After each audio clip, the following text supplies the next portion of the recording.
Oi, get the checkbook out this summer. Hey, Florian. Oh, art thou Florian? I believe you're looking for a new football club, my mate. Hey, England, Manchester, Etihad, this Stade will be playing Champions League football next year, my friend. Yeah, how about you take a little 2-2 Ryanair jet from Leverkusen over to Manchester. We'll get you a nice hotel stay. Little 2-2 medical, £300,000 a week. Couple bonuses thrown in there. 2-2 Ballon d'Or in a couple years. Champions League. Happy days. You want to go Bayern Munich. Little 2032 Bayern Munich driller. Happy days. We get the next up and coming star. Hey, how about it, Florian? Florian. How art thou, Florian? Bismillah ar-Rahman ar-Rahim. Hello everyone and welcome back to the channel. Welcome to another stream, ladies and gentlemen. This is A-Listers episode 122. Hope you guys are ready to enjoy the show. Big up to all of you guys locked in. Please like, share, comment, subscribe, all that good stuff. We're here to talk about Chelsea. You get me? Losing to Arsenal. Just another day in the life. Liverpool win, ladies and gentlemen. So Liverpool win. Man United win as well after robbing Crystal Palace, but they win regardless. And Manchester City beat Leeds as well. So big up to I thought you needed 2 minutes. It was still 1 minute and 15 seconds. Fair enough. Anyway, big up to all of you guys. Make sure guys are liking and subscribing as well. And there's only one place to start. And of course, that's the Arsenal-Chelsea game. Dio, talk to the people, brother. What's up? I'm good, man. I'm good. Hey, inevitably that result was going to go one way at the Emirates. I don't think Chelsea have been able to lay a finger on us at the Emirates. And when I mean lay a finger, which means win a game at the Emirates. Yeah, they always give us a good game. Don't get it wrong. I'm not saying that they were shared and we beat them. No, we always kind of win at the Emirates for like the last few years. So I honestly was not expecting anything more than a win for Arsenal, but I knew it wasn't going to be an easy win. Chelsea cost themselves the chance to stay in the game. That's the honest truth. Like, we weren't even playing at like gear. Arsenal was playing like gear 1, gear 2. Let's be honest about it. And Chelsea cost themselves that game with their indiscipline. I think this is their 7th or 8th red card of the month. I mean, ninth red card. And if you count your manager's red card, Prem only, it's 7th. Prem only, it's 7. I think Champions League, maybe you have a couple there or something. And if you then count your manager's red card, that's 10 in a month. That's total indiscipline. Like, you can't, like, you literally counted yourself out of 7 or 8 games this season with indiscipline alone. So the fact that the first yellow card was, him mouthing off to the referee, that's something you shouldn't be getting a yellow card for that in the first. Let your captain speak. Just let your captain speak, So Chelsea counted themselves out of that game. They stood a chance to get something out of it. They did stand a chance if they had 11 men on the pitch and if they just hunkered down. But the Emirates has been a hard place for them. I think they've only scored once at the Emirates in the last few years, and it was Noni Madueke that scored there. He now plays for Arsenal, and now they scored again for the first time in a long while at the Emirates. So for me, inevitably the game was going to go Arsenal's way. It was 3 points in the bag already for me. I don't think that Chelsea is going to. I said out of everybody in the top 5 this season, I think Chelsea is the one that drops out. I think Villa still holds their spot eventually by the end of the season. So for me, it was a good game. It was a good game. We scored all 3 goals. All 3 goals were scored by Arsenal, including the Arsenal goal. Nkapie. I think Nkapie was trying to show Chelsea how to score a corner kick. It's like, this is how we do it. And if we want to go into the nitty-gritty of the game, I think we'll get there eventually during this conversation. We'll get to the point where because I know people are going to bring up all sorts of things. And for me, if I hear anything about the referee or PGMO, I don't care about it. Because I've been saying this for weeks. When it goes against me, I don't care. I don't talk about it. When it goes for me, I don't care. I don't talk about it. I don't expect you to care because you won. You shouldn't have to. Oh no, even when it went against me, and I felt like maybe in the games that we drew this season, where I felt like maybe there's some referee calls, I never mentioned it. I just don't care about referees anymore. For me, they are inconsistent, and they will continue to be inconsistent, right? Because when I look at the passage of play, when I look at the passage of play where Declan Rice the ball hit Declan Rice on the arm, right? Which they said, okay, should be a penalty. Before the corner was taken, you had a Chelsea player pulling David Raya. Oh no, I've seen that. Star's not pulling him. He's getting pushed into him by what's his name? What's his arm doing around his stomach? I have a video. Like if you are getting pushed into someone, there's a video. We brought this up on Troops and thing. There's a difference between getting pushed into someone and your arm around his stomach from behind. That's you still grabbing him. You're literally pushed into him from behind, then his arm goes round.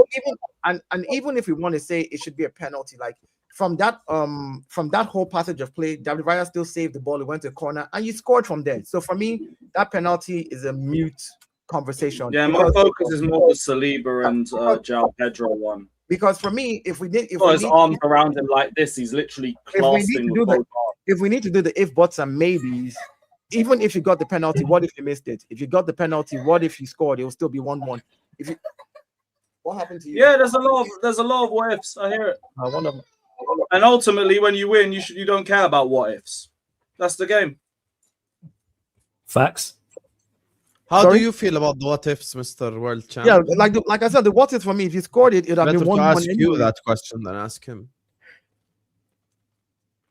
No, is Dio still going? Or... No, Dio can stop so you can speak. Don't worry about Dio, brother. Dio got the energy for you today. Don't worry. Yeah, don't worry. So, what is it? Day 233 as the world champions, up the self-sabotaging Blues, because that's what we love doing this season. Constant self-sabotage. Another game that we could have got something in, but we got a red card. So it was never going to mean anything anyway, because now we got to look at our depth, and our depth is a bunch of arse because our recruitment sucks. And also our recruitment sucks because Pedro Neto is still starting for my football club, and we've given him the number 7 shirt. Love. Great. First, like, in terms of the game, like, I don't think either side was amazing. Arsenal were the better team in the first half. We weren't really attacking with a lot of numbers. I felt like a lot of our players were playing with ball to feet, which meant that we couldn't really transition. And we were just holding onto the ball like for way too long. But we got the equalizer kind of against a run of play. I felt like it was the right time for us. Second half comes through. We come out into the second half well. I think we're aggressive. I think we're front-footed. We concede off a corner. Don't even really get a chance to react because Pedro Neto goes and gets 2 yellow cards within the space of minutes, and the game's just fucked for us.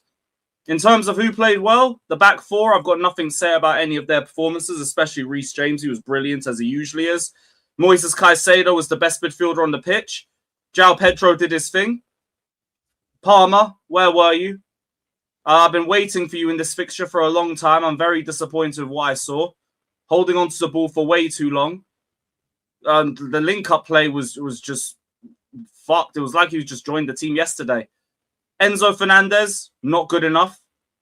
It just looked like he was playing in cement again. Weight of pass, horrible. Who else? Robert Sanchez. I don't know what it is with him. Whenever we play Arsenal, he just seems to piss his pants. Literally looked like the Sanchez of old again. Oh, wait, Ben Roberts is back as head goalkeeping coach for Chelsea ever since Maresca left. And suddenly Sanchez is looking a little bit shakier. Shock and horror. And yeah, I think that's all my thoughts on the game. Like, we just shot ourselves in the foot again. And I can't trust this team for a damn thing. Because whatever performance we have, whatever game we have, whoever we're playing, we can just get a red card. And that's it. So, Yeah, I'm here. I'm waiting for it to finish. You just finished speaking like a second ago, brother. You're always just on your phone, You bro. just finished speaking. I'm sorry. I'm glad you pointed that out, Lewis, man. I'm glad you pointed this guy, the host. I'm sorry, I've got to read the news. Yeah, bro. Always just disinterested. Have to read the news. I'm sorry. You should apologize. Yeah, thank you. There's a lot of things happening in this part of the world. So I'm just reading the news. We are guys. fully aware, yes. And if certain breaks that much, apologies. I'm sure you'll I get have Al Jazeera on in the background. I'm sorry. How about you put it on a TV screen and then you don't Yeah, have to be that's on what I your just phone? did. It's on the TV. Alright, cool. So why are you looking at your phone and if it's on the screen? See how this guy be bullshitting, man. Fuckeries, man. But again, Anyway. Lewis, it was 2-1. You didn't even give me enough By the time time. You just Pedro Neto got the red card anyways. It was already 2-1 by then. It wasn't like... No, but I thought we started the second half well, and like we could have maybe got back into it. Like, I didn't think either side was great. You guys were better first half. I thought we started the second half well. Then we conceded the second and got a red within minutes after that. Game's done. Love. Yeah, but when you say that, like, you act like Chelsea had a chance. I'll be honest with you. In the first half, if the Arsenal players actually like had anything about them in the final third, they could have scored 2 to 3 goals. Trossard doing a couple of goals when we went down to 10 men. Yeah, I know, but that's towards the end of the game. Which 2 to 3 goals? I was watching that. You mean the Garnacho cross? No, as in we're down to 10 men. They should have killed us off. You always do this. So now Chelsea has won this game because they were down to 10 men, and Arsenal didn't score more than 2-1, right? So that's going to be. I'm not even saying anything negative about you guys. No, I'm not saying you're saying anything negative. You're saying we should have. This shoulda, woulda, coulda is the thing, man. Let's talk about the real facts on the table. He's saying you should have killed them off. I know. Like, everybody always says that. Like, we know football doesn't work that way. Just because the team is down one man does not mean that the other team now is going to be able to go on and kill them off. Usually 10 men is even harder to I'm saying like we never had a chance, and I'm disputing that. The Reds what fucked us. We were never coming back 10v11 after that. 11v11. I still had a bit of hope we could maybe get a second. Maybe you leave for 2-2, whatever. On to the next one. But there was still a game to be played. When we go down to 10 men after going 2-1 down, done. It's done. Yeah, but that's on you. That's my on your point players. is that it was 2-1, 11v. My point is, I'm not saying you're blaming us.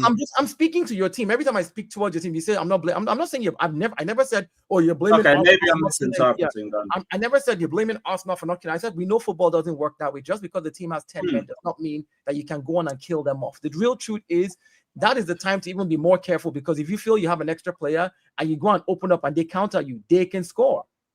And we've seen that happen many times with teams when a player is 10 men down. You know, I mean, one man down. Ultimately, you could have sat back or just gone forward or done whatever, because we were never going to score after going down. Exactly. Ultimately, once you're in the lead and you're already and they're 10 men down, you know that it's harder for them to score. So why then go open up and put yourself at risk? Because this is the narrative. People, Arsenal is boring. That's what I felt Arteta did, in all honesty. Yeah. And that's what. Fuck it. 2-1, game done. Love. Got a game in midweek. Perfect. Exactly. 2-1. You have one extra man on the pitch. But pitch. the main thing was Sam saying we never had a chance. I don't believe that. I thought we started the second half pretty well. I felt like we could have got a second. Let me explain it. You were 2-1 down 11v11. And in the first half alone, there were so many moments for Arsenal where they could ice the game, where they didn't ice the game, like Trossard leading the counter-attack, and like so many different moments. I think Chelsea didn't have as many moments in the game that Arsenal did. Arsenal just messed up a lot of times. Like even Saka got past the left back and then would cross it in, but then Sanchez would stop it and blah, blah, blah. So like I feel like Arsenal were the better side even before the red card. I do get it, like the red card made it impossible for you to come back. I understand. You're not wrong in saying that the red card made it impossible to come back. I'm simply saying when it comes to watching the game, you know, I think Arsenal were the better side and deserved to win. Even 11v11, they were better than you. As for the craziness that you said about Caicedo won 5 out of 13 ground duels in that game. So he was definitely not the best midfielder on the pitch. I don't think any midfielder. I'll say he was our best midfielder then. He was amazing passing in the game, which is something that I don't rate him for, but he had an amazing passing game. So he was great on the ball. But you know, in terms of winning the duels, he wasn't really that good on the football pitch. So for me, I think overall, all in all, Chelsea deserved to lose that game. I don't think Chelsea deserved to win. And Enzo was crap. I'm glad you said that. Enzo was crap. Palmer was crap. Palmer was crap too. I'm glad you said that about Palmer as well, because you know, obviously Palmer has had a lot of big games and finals, but in the Premier League, you know, he's kind of the opposite of like Mo or Thierry Henry. You know, hey, Maresca ain't getting the best out of him, innit? Yeah.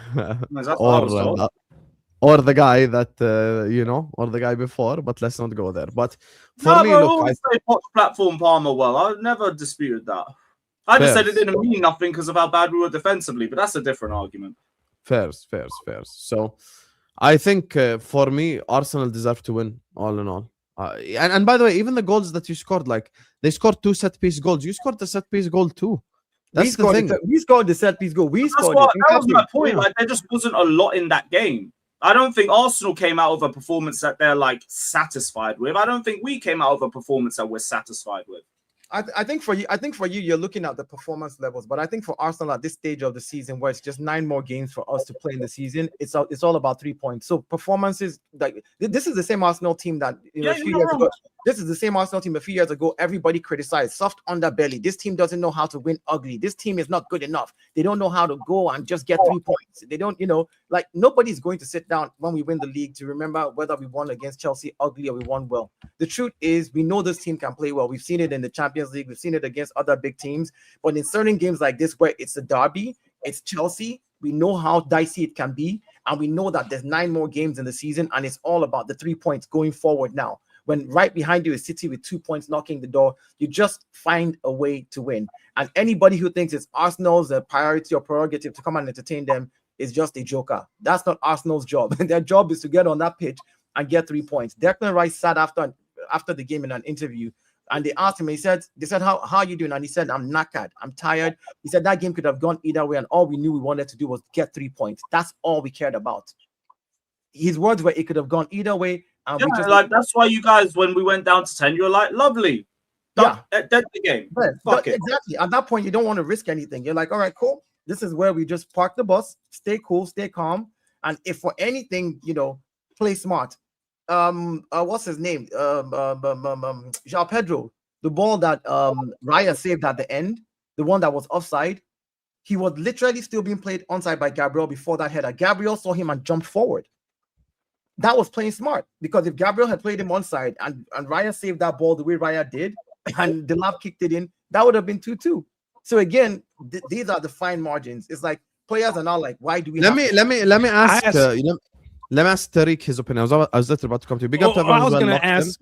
Make sure you guys are liking and subscribing, please. Tarik, go ahead. I was just going to ask him in regards to, because I agree, as a City fan, I just want 3 points, right? So I agree with you on that. I guess my question becomes, do you think that a quote unquote poor or lesser, or however you want to describe the performance against Chelsea, is that a one-off, or is that how you've been playing more consistently of late? And then I guess, depending on how you answer that, if it's more consistently, if that's consistently what your performances are, do consistent performances become results at some point? Well, we've played 29 games and we've lost 3 all season. We've drawn 7 games all season. I think that the consistency is in knowing how to get the 3 points, and that's what we've been doing. Like we've got more 3 points than we've lost again. So for me, I'm not going to do like a Chelsea-based analysis on that performance. I will look at what we've done all season, and I'll look at all competitions as well, because it's part of all season. We're in the season while we're playing them. In the Champions League, we scored 20 goals and conceded 3. We didn't lose any game in the group stage. In all the competitions that we're in, you and I are both in the Carabao Cup final. That's another place where we performed as well. In the FA Cup in the 5th round. So for me, overall, after this 29 weeks of football that we've watched, I think Arsenal has showed a lot more consistency in game control. They may not be entertaining to people. They may not like the way we play, the way we look, the way we pass the ball, we move it too slow, we do whatever it is. But this is the one team that even when we drew games, we looked like we were in control. We just were not finishing our dinner. Even with Chelsea, in the first half, we looked like we were still in control of the game, but we just weren't finishing our dinner. The thing is, I don't want to make this about City, Lion King, but City didn't necessarily perform amazing against Leeds either.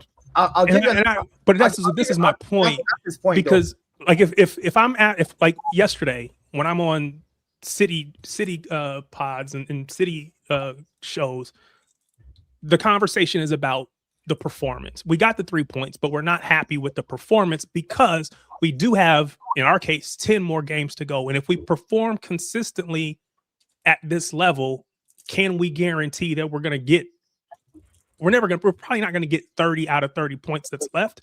But if we don't perform well, the chances of us getting maximum points is lesser. So I understand people who want to see good performances, but I'm with you that I just want to get those results. At the end of the day, it's the 3 points that matter. We're both in a race. You got 27 points left to play for. I got 30. whoever gets the most out of that is going to be the champion, right? So I understand that, and I'm with you on that. I think I just want to know if you think that, because yes, you've only got 3 losses. I would counter that. I think your performances. You're right. It's a season long thing, but your performances at the beginning of the season and your performances now, to me, don't seem to be the same. I feel like you've gone down a little bit, and maybe that's just me, and maybe that's just hopeful thinking on my part, right? Because I'll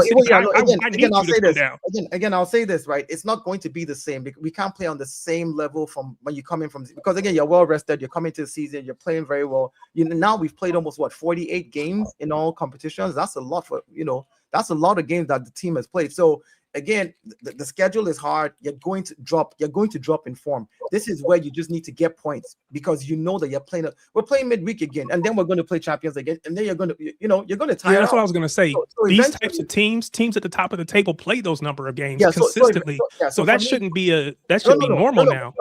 But normal doesn't mean that you're going to become superhuman and be able to play at 100% in each of them. This is where you're going to decide, all right, we just need to get a win. For me, a performance right now, after playing City, we play Chelsea today and we play midweek, a performance right now for me against Brighton is get in there, put the ball in the back of the net a couple of times, and then just walk away with the stinky win. If that is your strategy to win, because you need to rest your players, because your players don't need to go at gear 5, because you can't do gear 5 in every game. You can't go up against Chelsea, let's kill them off. They're 10 men. Let's just go press.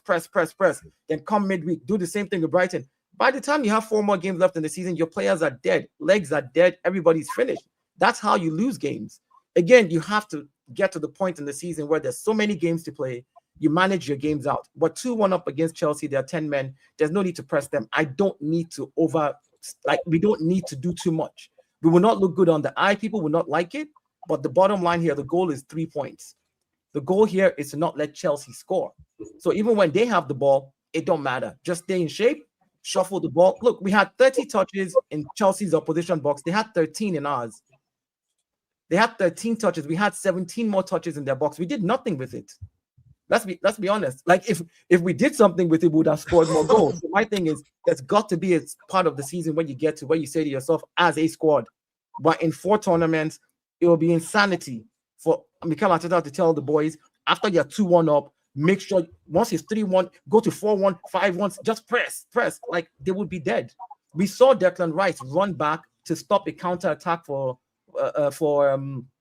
Chelsea, and when the camera went to his face, he was gassed. You could see it in his face. And we had to sub him.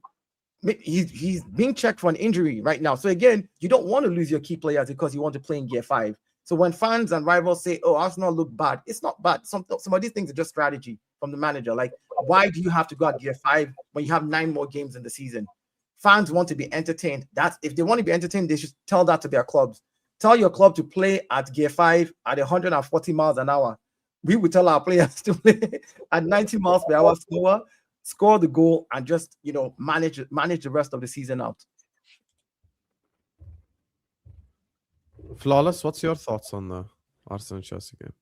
I think everyone's pretty much covered it well. Dio hit the nail on the head when he mentioned about people expected Arsenal to win the game, and I think it went pretty much as we expected it to go.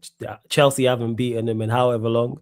I didn't really give Chelsea much of a chance of getting a result, never mind an actual win, and it went that way. Granted, Arsenal aren't playing at their free-flowing best, but it's about grinding out results at this point. But they did as I expected. Chelsea were the better side, like from the beginning of the second half up until, and they was in the ascendancy, and you could hear the moans and groans in the Emirates from the home fans. But Neto's killed the game for them, man. Neto was absolutely sabbath. Any chance they had of getting any result went with just let Martinelli go. It's not even like he's gonna score from that situation. Oh, no. I don't know if I agree with you on that. Let me show you something here. And I think on that particular note, I wanted to see what the referee should have let that game go on. He should have let that game go on. And whatever the outcome was, this was when Martinelli was with the ball. And look at Eze. And this is when the referee blew his whistle. That's a good thing. If my guy's on a booking, I am saying letting him go. If we concede from that, I am looking at my the three defenders. Is it Chalobah, Reece James, Caicedo? So we're looking here. Is it Sarr? Thanks, Lewis. That's 3-on-3. If Yeah, we I can agree. see What I'm all saying is that, that again, even if you I'm wanted to pissed. give him a card, Oh, go even on. if you wanted to give him a card as the referee, Yeah. okay, take Hussam, put everybody back now. Even if you wanted to, I'm not used to that whole full screen thing. That's Hussam's business. That's his day. Yeah, that's superstar business, man. That's superstar 70K business. subscribers. I Me, hear you, man. I'm Yeah. small That's square. I'm superstar small settings. small square guy.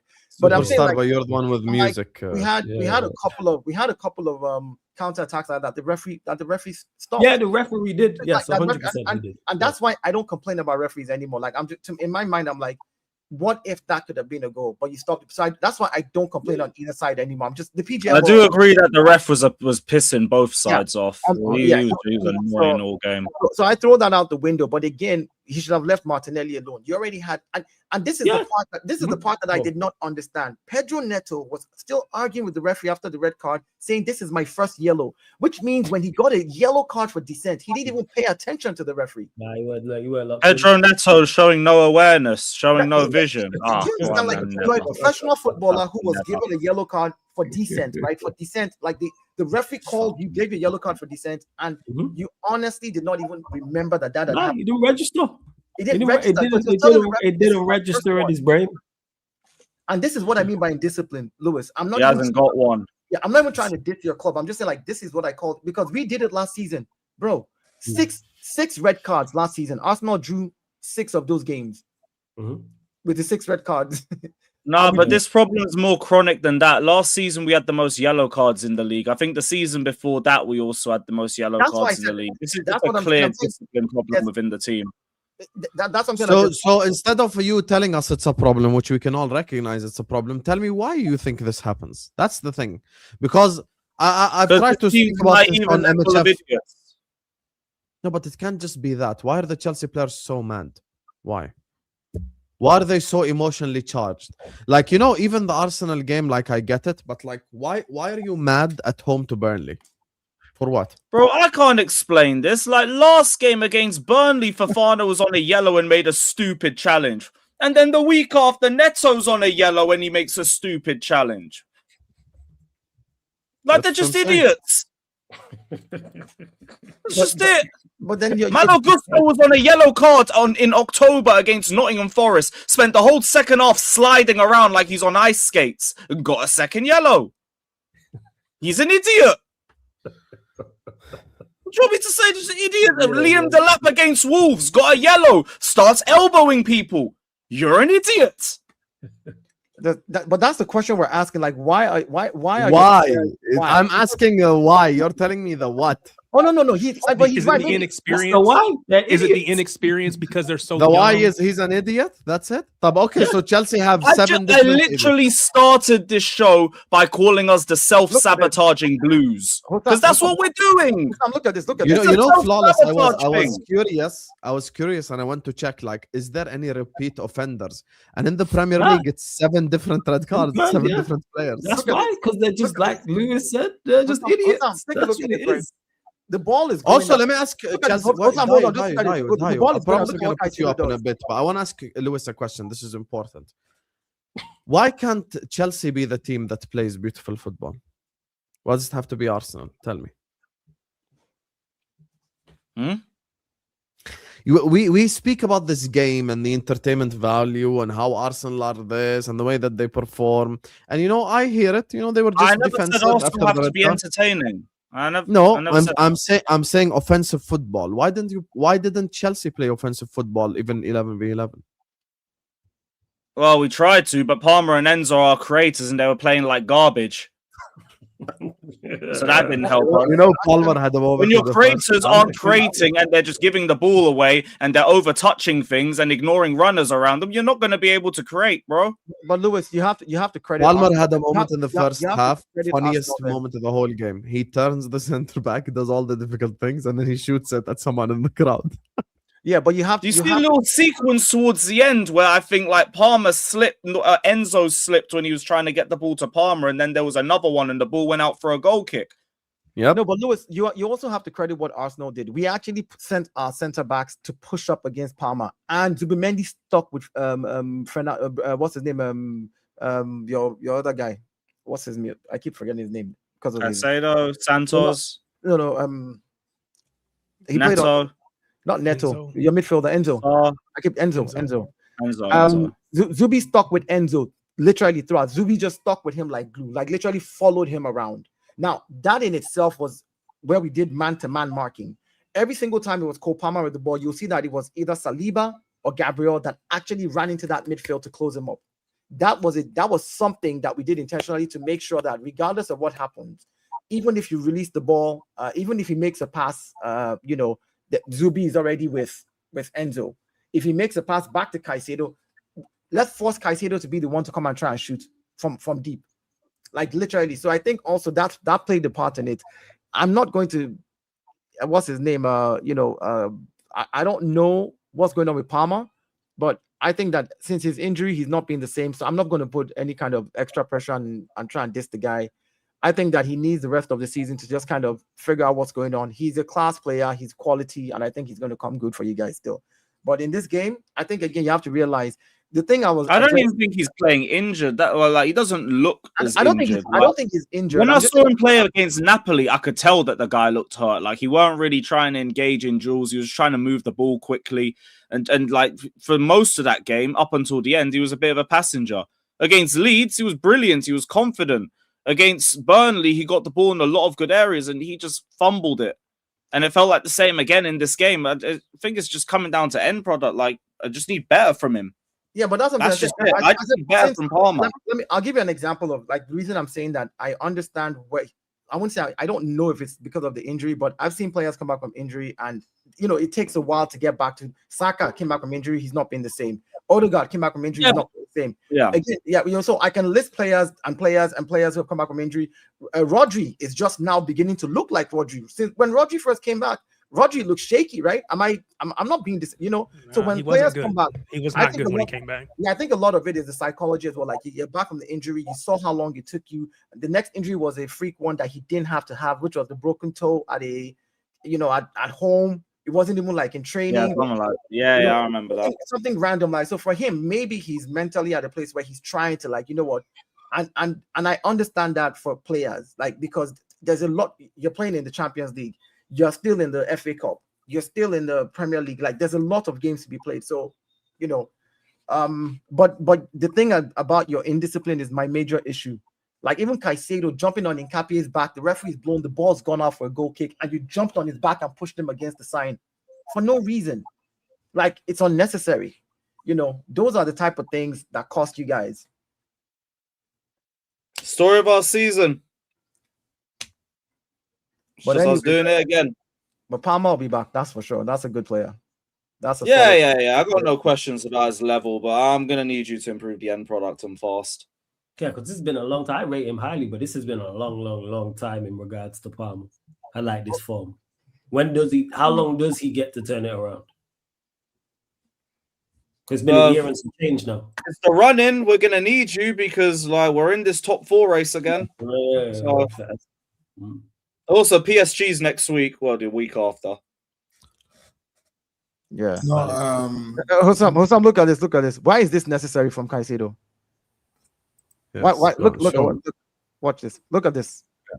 Yes. Why is this necessary? Why are you so angry? Doesn't Why? seem like... It's and again, when you do that, right, the first time, and the referee sees that, or the linesman sees it, or they caution you, and then you do the next one, and then you get a card for it, then you get upset. You're like, oh, you're giving you a card for a simple tackle, or that was a soft yellow. You don't do stuff like that. The ball was already out. You jumped over him. Get your hands off him. Why grab him, pull him, turn him around, and push him against the panel? Like, these are the little things that I see in your players, and I'm like, as talented as they are, as good as some of your players are, they just this was us last season. Trossard against City, referee blows the whistle, and Trossard in his head thinks it's halftime. And what does he do? Boots the ball in the sky for no reason, gets a card. Yeah, I remember this. Martinelli, 2 yellow cards in the space of 30 seconds, just like what Pedro Neto did. So again, I think that's where you have to look at your backroom staff, your managers, and they need to sit down and say, hey, guys, or maybe even bring up a fine. Every single time you do something stupid, you're finding them and it's coming out of their way. Yeah, Rafinha came out with that today. I'm like, well, that should have been around from last season with the amount of yellows we were racking up. So, sorry, I missed some of the synopsis. Synopsis is probably the right word. missed some of the synopsis, but have we discussed at all at the referees being on Arsenal's side in this game?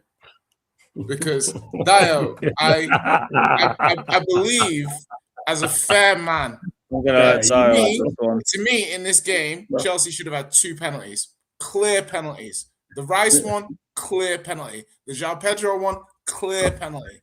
Like clear penalties, as in like not like if you get like if it was my team and I saw my player did that, I'd be like, yeah, VAR should probably intervene here. Like, would you like my opinion? Sure. Yes, I did say that the Rice handball that led to the goal that Chelsea scored made that penalty moot, because it was either you get a penalty or you accept the goal that was scored right after it. Like it was either or, right? That's fair. So the goal, and again, if you say, the ball hit him on the arm, it's a penalty. We have to look at the play before that, which is the corner is about to be taken, and you had a Chelsea player, because I can pull it up, literally dragging David Raya. So you can call that David Raya's pull because you're blocking the goalkeeper, a foul before the ball even gets to Rice's hand. The corner had not been taken when the Chelsea player was already on Raya. So there is a whole process of play there that if you want to call as a referee, you call. So I think that the referee, as bad as I said they were, fair enough. The João Pedro one, I don't know. For me, I'm done with PGMO. Like I said at the beginning of the stream, when it goes against me, I don't complain. When it goes for me, I don't complain. Because even in this game, there were 2 counterattacks that the referee stopped for Arsenal. 2 clear counterattacks that we could have scored from, that we were already on the way. We didn't want play advantage. We had advantage. We were already halfway across the pitch, and then you blow. And you could see on the sideline where, the fourth official and Mikel Arteta were talking, and it was like, this is the second time. So PGMO, the referees were bad in this game. They called bad. He had bad calls for both teams. So for me to sit here and say, oh, you know what, the referee's on Arsenal side. No, he wasn't. He stopped 2 counterattacks. He even stopped the third one with Martinelli. Martinelli got tripped, yes, by Pedro Neto. Martinelli got up, chased the ball down, and you could have played advantage. There was Eze right there, and there was Gyökeres in the middle. Play advantage, even if you want to give him a second yellow card. Let the game. We've seen referees do that, right? They play advantage, the game goes out, then they call that foul back and say, here's your second yellow. But they didn't. They stopped 3 counters for us too. Was the referee on Chelsea's side trying to stop, Arsenal from scoring against Chelsea? No, they're just bad and they're inept at their job. So it is what it is. The VAR as well. I don't think the ref was on anyone's side. I think the ref fucked up a penalty for us, not with the Rice one, but with the Saliba João Pedro one, because there's even a whole load of shit from what I'm just watching back with it, with Rice grabbing Hato, Chalobah getting pressed to the ground by Zubamendi. Like, everyone's just getting touched up in there. Look at this. But again, referees, they fucking suck. Look and at they Raya. will suck for both of Raya us. Raya still saved that ball. Like him being pulled by the Chelsea player, and he still saved the ball. It went to but he's not getting pulled. Dude, play again. Where's his hand? Why is his hand in front? He's not getting pulled. He's not getting pulled here. If you see that Zubamendi's pushing him into Raya. But if Zubamendi's, why is your hand around Raya though? I'm asking the question. You're like, Zubamendi's because he's trying to push back. Because so why is it his hand pushing? They're dueling each other. Why is it his hand behind? But he's getting pushed into Raya. So why is it his hand? His hand's not in front. His hand is if you can zoom in on that, his hand's not grasped. His hand is. He's not clamping on him. If you zoom in on that, look, his hand's open. His hand's open. This was the beginning. It's a video, so let's not don't. Yeah, you can play it. If you can play it from that zoom, you'll see it. That's not. Hold on. He's not. Look, he gets pushed into him. He doesn't grab him. He's not holding there. Really, at the end of it. And even then, this isn't the one I'm talking about. I'm talking about the Saliba. I'm talking about the Saliba João Pedro one. Dio, not this one. Not this one. I was addressing Jay on this one. I know, but I'm saying everyone's looking at this one. They shouldn't. They should be looking at the João Pedro and Saliba one. Hold on. I was saying the Rice one because it is handball. I know, but again, and he is holding. So you can give it for either one. But I just showed you. This is the Rice one where the ball touched Rice's hand. But before, Raya was already, and that's what players do. They push you into the goal. That's not. hold on. No, but we're talking about the foul on the play. I'm same saying- thing with João. No, but this is my thing. The same thing with João Pedro. I'm saying João Pedro. you're missing my point. No, listen. I'm saying to you, João Pedro is going to head that ball when Saliba's got him. Yeah, proximity to the ball surely has a bearing in the decision. I agree with you on the João Yeah. Pedro one. I was addressing this one first. I said even if the referee had blown and said VAR said check it again, and it says penalty, the VAR would need to look at the entire play process, which is before the corner is taken at all, you've got a Chelsea player who's been pushed into Raya and had his arm around Raya. That in itself is a Raya foul. You're not allowed to touch the goalkeeper. Hold on. You're not allowed to impede the goalkeeper in corner kicks. You can be around them. That's why the players shield. Now, for me, that whole process would then go back to, are you going to give the handball? Because the corner has not been taken. The player has raised his hand. Movement has started. Raya is already being impeded. Are you going to call that a foul? The thing is the thing is that like you can make the argument that Raya is being impeded. He's being blocked from the ball. You can make the argument it's jostling. But the thing is he wasn't. He wasn't. But I'm saying they wouldn't necessarily look at that versus, for example, the goal when Enzo's on the line, yeah, and he's kind of jostling with Gyökeres. Gyökeres is offside. Yeah, he is. I mean, again, like I said, the ref. So I'm saying to you, you're saying to me, Raya. I'm like, well, when does this come in? Not come in? When is it definitive? I know, but not definitive? Again, when you are going to call a foul, usually if you notice, like even when there's a goal and VAR gets involved, you know what they do? They go back to the play. They want to see if it's an offside. Was it an offside before this guy moved? Okay, Claire, it's not an offside. It's a goal. They give it. I'm saying in this case, if the referee had said pen and VAR had to look at or no pen and VAR called it into action, they would look at the whole play, right? They would look at corner is about to be taken. Raya is being impeded first before the ball is even shot and hits Declan on the arm. So is the Raya foul before the corner taken a goal? Do you really mean that it was before the corner was taken? Yeah, because what we've seen and heard the last couple of weeks is that if the ball's not in play, then whatever happened doesn't matter. Even when the ball was being played. So if you watch this again, look at this. The ball has been played now. Raya is still being impeded. The ball is in play before it touches Declan's arm. I don't think he's being impeded. The player has the arm around the goalkeeper. He's not being impeded. Bro, if Raya wants guys. Hold on. If Raya wants to go forward and then he wants to go back. After Jay, I want to move on. And the player's now in the space that he was in. But like, I don't think Raya's overly being impeded there. Because if we go off the Arsenal gradient at corners, what Arsenal give out at corners versus what they receive, on that gradient, he's not being impeded. Unless you want us to re-referee Arsenal, because how you're judged at corners, yeah, that is absolutely. If you got disallowed a goal for that level of contact on the keeper, you'd be complaining. Because the only reason why we're judging Dio, I don't want to talk about referees. I really don't. I want to separate this topic to do different. I want to move on. Big up to you. Big up to Fonzie. You know what? Yeah, that's fair enough. Because it just goes from a loss to a draw anyway, and I'm like, care, bro. It would have been good for me though, but we'll let it slide. Well, good enough anyway. Big up, Lewis. You deserve this 0-minute merchants. And this is why I've maintained the fact that I believe this team can go the distance in the title race, because this league is rubbed out. It's been shit for years. The problem is we've been on a rebuild during that point. But now this is our best opportunity to take advantage of that. The fact that the table toppers couldn't kill us, they're meant to be mentality monsters, meant to be 90-minute merchants, all of that, they didn't have anything for us. 10 men or 11 men. That might be a bit more of a statement for us than for them. Unlike troops, I come prepared. I'm sick to death of having to explain why Chelsea are good. We're second in the table. We bought PSG off the park. We bought Barcelona off the park. It's time to acknowledge that this ain't the same Chelsea from the banter era. This is a better Chelsea squad that will turn up for anybody that steps up. Yes.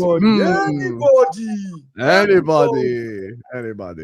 Anyway, I want to move this conversation into two separate conversations. I just want to talk about the title race and then top 4 race, and then we're going to wrap it up. So let me just start by talking about the title race. I'm going to go to Tarik first. Brother, Manchester City, win away at Leeds. We're given Arsenal's win and the form and everything. How do you feel about the title race currently? I mean, I think we're still right there. I think there will be drop points by both sides along the way. It's just a matter of who drops the most. And so I think it'll come down to who wins it Etihad, probably. That'll be what matters. And so I think we're prepared for that match. I think we're playing much better than we were at the beginning of the season. I think defensively, which is where we got a lot of stick early in the season because we couldn't hold leads. We collapsed in second halves. I think the game against Leeds, although for a lot of people they wanted a 3-4, I didn't think that was ever a realistic idea. But we showed that we can hold the lead. We can be defensively solid. Yeah, they got chances, but I think those are the things that I think are going to get us across the line. So, I mean, I still think we're definitely in this conversation. I mean, it's Arsenal's to lose. They have the advantage, but I think they're going to drop points, and now it's just a matter of how many do we drop along the way. How do you feel about your own club, Tarik? Tell me, because we haven't spoken in a while. Obviously, the feelings were a bit different. Maybe last time we spoke, because you were going through that tough run, and there was a point where I said that So to be fair, right? I don't think this is not a great City team by any stretch. It's not. This team, quite honestly, shouldn't even be in the title race. Arsenal should have ran away with this, but they didn't. They've dropped enough points to keep us close. And so now I think when we beat Liverpool, I think that was the turning point for us. That was the game that told us, or the match that told us that we are still in this and we could go and win it because we were losing. We battled back, we took the lead, and we won the game. So, yeah, I feel much better about where we are today than where we were 2 months ago or, probably even 6 weeks ago, where I said on my stream that we're not good enough. But then we've since progressed. We've since gotten better. We've since done the things that I didn't think we could do. And so, yeah, I think that if you ask me who's playing better right now, I think we are. It doesn't make us a better team. I just think we're playing better at the moment. We'll see what happens. My synopsis of the title race is the following. I look at both sides, and I don't think both sides are playing well. These are two sides that at the current moment in time, they're both flawed, maybe both of for them, sure. Yeah, both have flaws. Both, aren't really that like, we've seen title races where we've seen certain Liverpool sides, certain City sides, even the Arsenal side from 3 years ago or 2 years ago, a lot stronger sides than the current versions we're watching. Like the Arsenal side that won, 16 out of 18 games towards the end, the Liverpool side under Klopp, prime Pep Guardiola sides, like they were cooking. I watch both sides now, and it's like I think still Arsenal will win the league just purely based on the fact that they're more solid defensively. That's it. I don't have any major crazy reason. I don't have any crazy agendas or anything. I just think Arsenal are a lot more solid defensively. They're stronger defensively. They're more compact. They concede less chances. My thing is with the City and the Arsenal thing, when I'm looking at both clubs, it's almost like for Arsenal to lose a game, they have you need to have three, the 3 goals that Man United scored were 3 amazing goals at the Emirates. So it takes like a set piece or an incredible goal or something to do something against Arsenal. City get attacked a lot, but they have a beast in goal called Donnarumma, who I think it's very fair to even call him the signing of the season right now. He's been absolutely incredible for Manchester City. He's made a crazy addition to their side, crazy addition to their team. So I just look at it from a position of, my opinion hasn't changed on the title race. I still think Arsenal win it just based off the fact that they're more compact and solid defensively. But it wouldn't shock me if from now till the end of the season, we have a week where, okay, let's say there's a week where, how can I put it this way?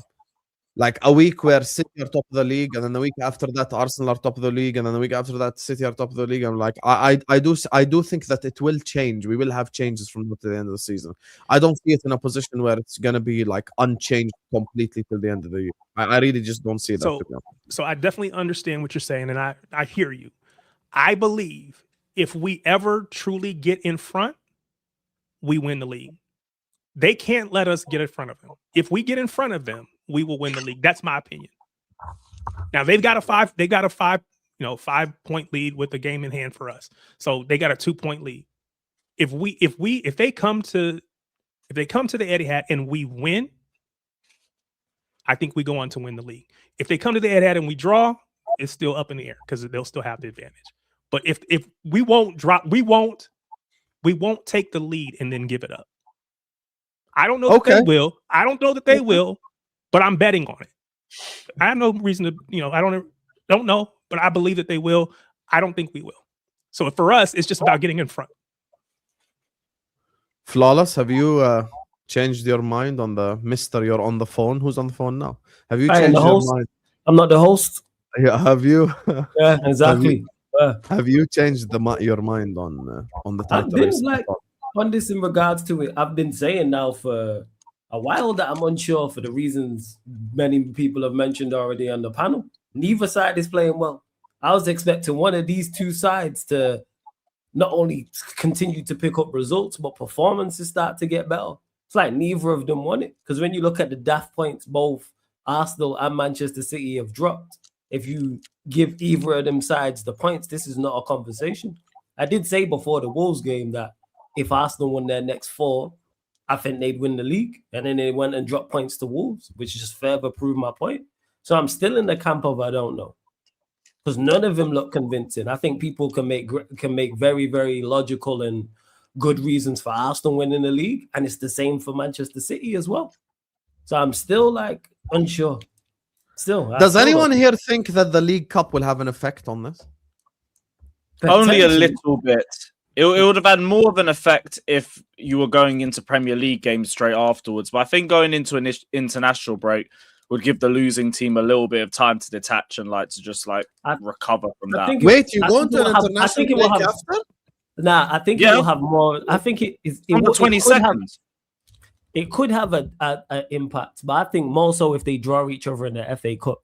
They play each other in like a FA Cup semi-final, which is potential, or FA Cup quarter-final. Yeah, when it's really tight. You think more than a final? More than a because we have them in. It's more just the timing of because of how close it is to the end of the season. Because I think this is going to go down to the wire. Yeah, because what I was going to say, like the League Cup, right? We play each other in the League Cup final. Everything is on the line. There's a trophy on the line. So I think that whoever wins that, mentality-wise, should feel like we can beat this team. Because now that's a neutral site. So I agree. If we beat them in a neutral site in London and we beat them, then it's going to say, see me at the Etihad. Do you not think either side are going to think that they can beat the others anyway? So I think they'll go into that. I think they'll go into the game thinking they will, but then you will have seen it on the pitch, and I think that messes with your head because neither team can drop points. Neither team can drop points along the way. So whoever has the mental advantage, I think is gonna play a part in who wins this title. And I think winning the League Cup will give either team some amount of mental edge. You could do. I think there'll be some. What I'm saying is, I think that it's a lot less than what it could have been if you were going straight into league games. And that's fair. Before, the game in hand that you'd have would be 3 days after the final. So then if you're losing, you got to pick yourself up immediately because you got a league game in 3 days' time. Now you got 2 weeks off. International breaks. You have 2 weeks off as Carefree Lewis G. These guys are going to international duty. They don't have any week off. Yeah, it's not necessarily the same. But they're not going in. They're not in the league mindset now. They're in a whatever they're doing with their international team mindset. Again, I just the thing is, I understand where Lewis is coming from, but I actually think that it makes it worse because if you have like a football game after, you almost have to forget quickly. You almost have to like move on directly. Yeah, Go like, for that, yo, dwelling on it. Yeah. yes. Yeah. Now they're dwelling For on us it playing few- every 3 days. But that is a great depends on thing. how Yeah. you take it. Pause, because that could still be used as motivation to go and take the league. There's a brazy pause. Yeah. That was brave. Yeah. Clock straight off. I was like, damn, fuck. Hey, yep. So again, great, I just wanted to say this. Like, man, I'm just putting a bit of context around that. I know both teams are going to go through this. I'm only using cities because you asked the City question, but you do realize that in that same month of March, City are going to play on the 11th Madrid, which is a Champions League game. On the 14th, they're going to play West Ham, which is a Premier League game, which they're still trying to stick with us in the Premier League. If we're still 5 points ahead, they want to win that game. So their rotation is going to be very important with West Ham. Then they play Arsenal in the Carabao Cup final, which if it was in isolation and they didn't have all these other tough games to play, I would say whoever wins the Carabao Cup, that's going to make a real big difference. We're also going to be facing Leverkusen and a couple of other games. Well, is it City and is it Madrid and then the final? No, yeah. So they're playing Newcastle, Yeah. Madrid. Yeah, there's Crystal Ham. Palace, but yeah. That's West Ham. Then they have Arsenal in the Carabao Cup final. Right after that, they have Chelsea in the Premier League. Right after the Carabao Cup. But that's after the break, innit? No, that's after the break. I'm saying that, but again, remember, they're also still chasing us in the Premier League. So my point is, by the time we play them, I'm saying from Carabao Cup to we play City in April, there's a lot of context around it. There's a lot of difficult games. Like if you come and play West Ham, you want to beat West Ham because you need the 3 points, right? And then right after West Ham, you're going to play Arsenal in the Carabao Cup final. And then when you come back, if Arsenal is still ahead on the Premier League table, you want to beat Chelsea. Because at this point, you still want to catch up with us. Because again, Don't worry, we'll give you a red card. We'll be all right. Yeah. So based on what happens at the Carabao Cup final, it could either, galvanize the players. Like, Appreciate for example, that, man. Thank you. Like if Arsenal lose, it could galvanize Arsenal to say, all right, we can't lose the Premier League, right? I mean, that would be the logical thing for any team that wants to go on to win something. If you lose the Carabao Cup, you say, well, we have to now go on and win every game, even the City game. Come April, we have to go beat City. If you win the Carabao Cup, it could, I'm not saying it will, but it could give you this complacency like, hey, we've won something already. Yay.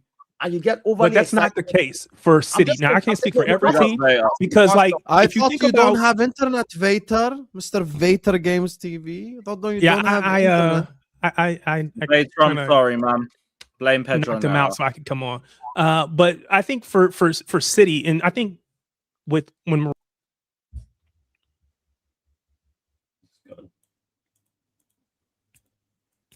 I didn't even do anything. I swear to God. I didn't even touch the whole thing. I didn't. You can't even blame me, bro. I think he kicked Vader out of here and then he got kicked out. I thought, there's no way. Yeah, Vader. But it's Vader's fault. Tarik, it's Vader who kicked you out. I promise I didn't click anything. I swear to God. I had internet issues today. Never had this before. No, I was saying that Mourinho, Pep, they've tried to, I'm sure others too, but they use that first trophy to kickstart the rest of the season. And there's enough people on our team, at least, that have never won a trophy. The Semenyos of the world have never won a trophy. Well, I shouldn't say never won a trophy because maybe they've won some. But you got the Gahys of the world. We've got the Semenyos of the world. We've got people that are new to our team that don't have the history and the track record of winning a domestic quad or winning a treble or all those things. Those people aren't going to be. I don't think they're going to be content. Oh, we won one trophy, that's enough. No, I think we won one trophy, let's go win the next one. That's why I hear you. I was just saying that it could, that's why I said it could go either way. But again, you have to, when you talk about players like, so for example, Mark Gahey that you spoke about, Mark Gahey may not have won with City, but he just won a trophy with Crystal Palace. That's why I said he won a trophy at Crystal Palace, which is why I kind of changed my wording. Yeah, so he understands what it is to win. And the players in Arsenal, we have Kai Havertz who's won the Champions League with Chelsea in Arsenal. I mean, we still haven't won anything. Do you understand? Like for me, I don't look at those things. What I look at is he won us the Champions League. Yeah, I feel like the silky German. Sing it, Louis. Sing it. Why quiet, brother? If you play, I don't know that chant. If you play against the City in the Carabao, you sang it in your vlogs, and you win, it can galvanize you to go on to say, now that we beat them, we have to beat them at home. Right, and now that and once we do finally beat them at home, we have to go on and win this Premier League. Right now, it can also go either way. I'm saying, like, if you lose the Carabao Cup, you can then say, we've been at the top of the table all season. We can't let them catch us now. I'm speaking on behalf of like because of our position being the ones that are being chased. Now, the difference is for you, if you win, it will galvanize you to say, hey, now we can catch up with them. We can beat them when they come to the Etihad. And if you lose the Carabao Cup, you can also say the same thing. Now we have to catch these guys. Like, whatever it takes, we have to beat them at the Etihad. So that's something that can galvanize either way. But if you were to lose the EFL Cup, are you more likely to come to the Etihad and play for a draw because you don't want to lose, or are you more likely to come back and say we want to play because we want to actually win? We want to beat them since they beat us. After the EFL Cup, there's going to be 2 games before we play you in April, or 1 game before we play you in April. I think if the points stay the same right now, I think we can. If I'm 5 points ahead, I'll come play for a draw.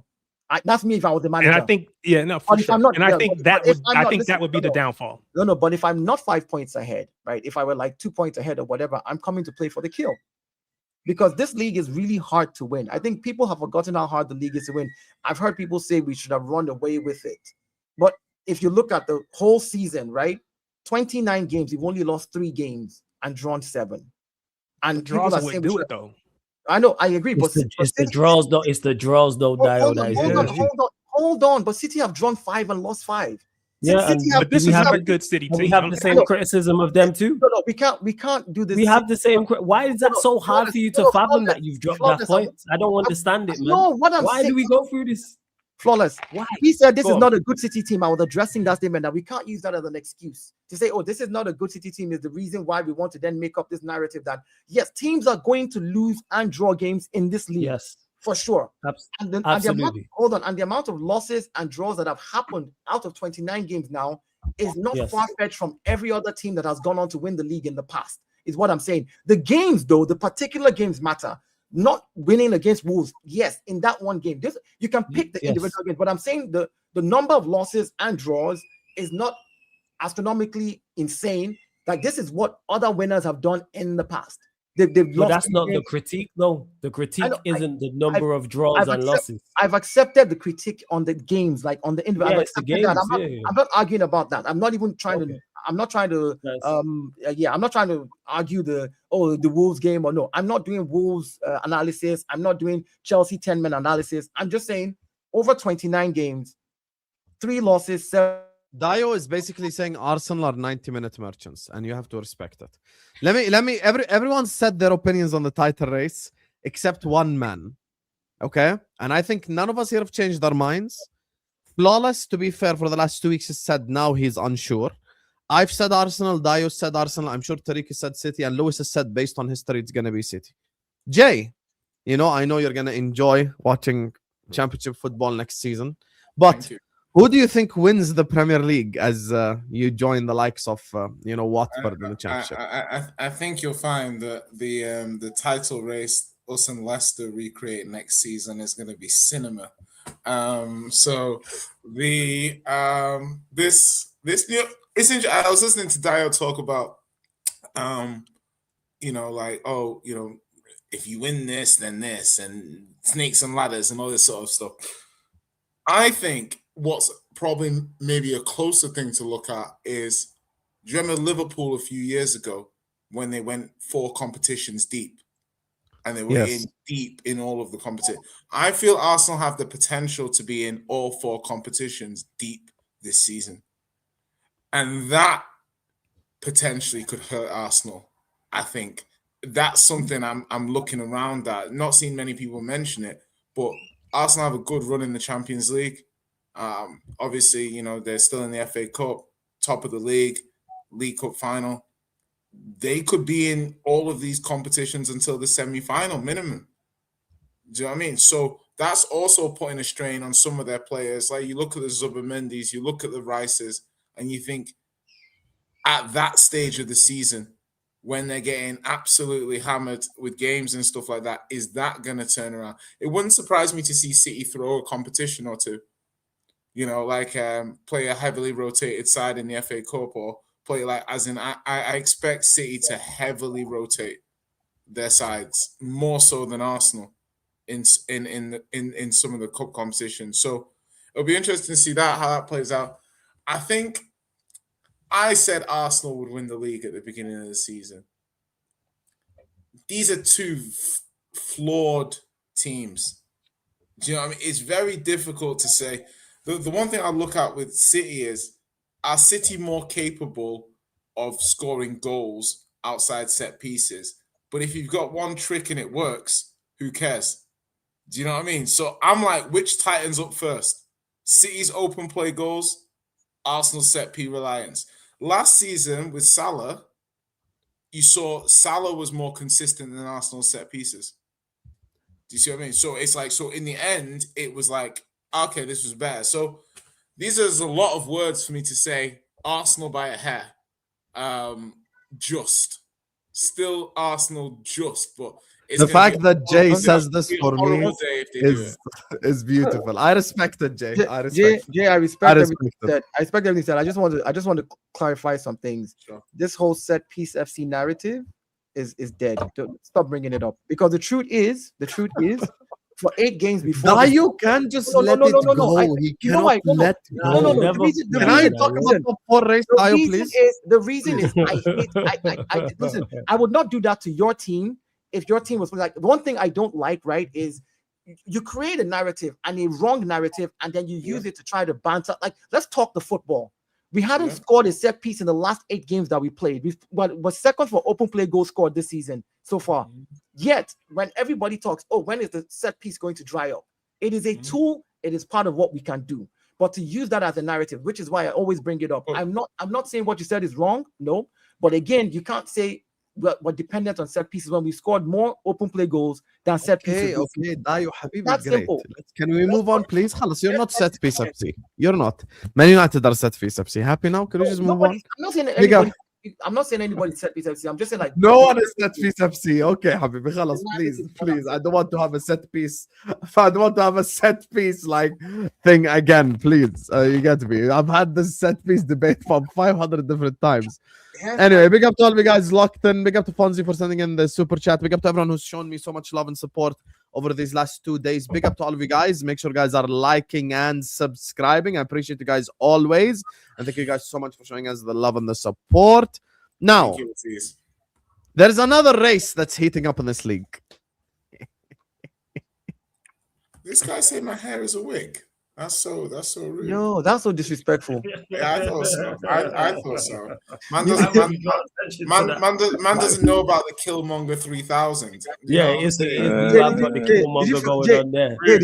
Did you feel vulnerable just now when he said your hair? No, I was reading through. I read through the comments, and then I looked at everybody's hair, and then I was like, "Oh, this guy." He must be talking about me. He's really talking to me. So then I was like, "Oh, okay, that's mean. That's mean-spirited.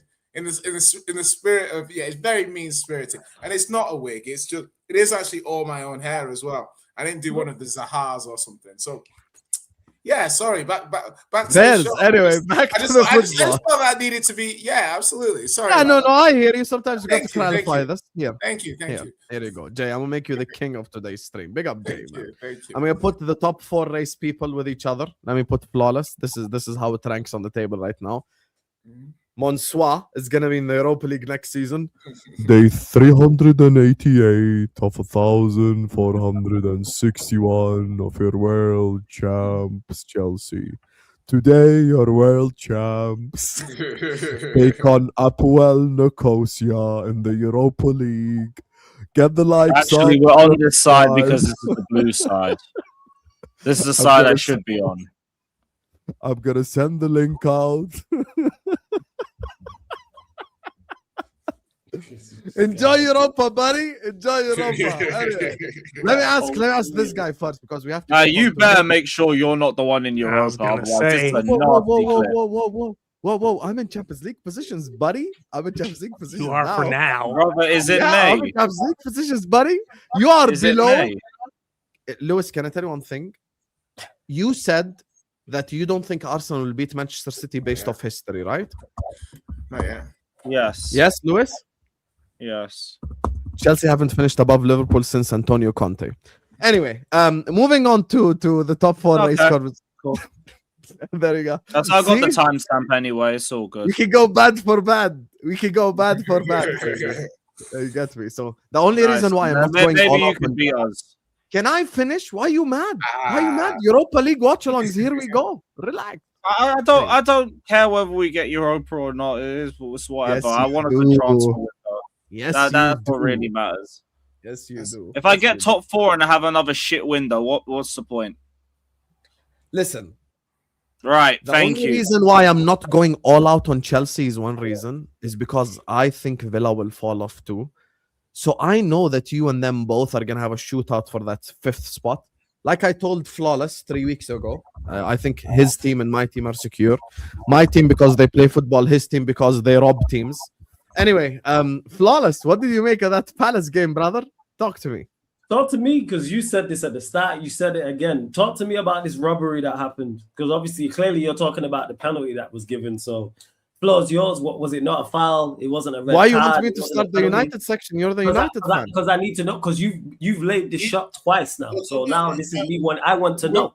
But Flawless, do you see it as it's as a pure foul in red? Is it it's soft but you have to give it? Is it a robbery? Because because you're Where do you draw the line? Forget because Sam. sometimes Flawless hasn't actually stated an opinion. He's actually asked you to justify. Yes, he's asking me a which is question. totally different. So I'm curious what Flawless's opinion is.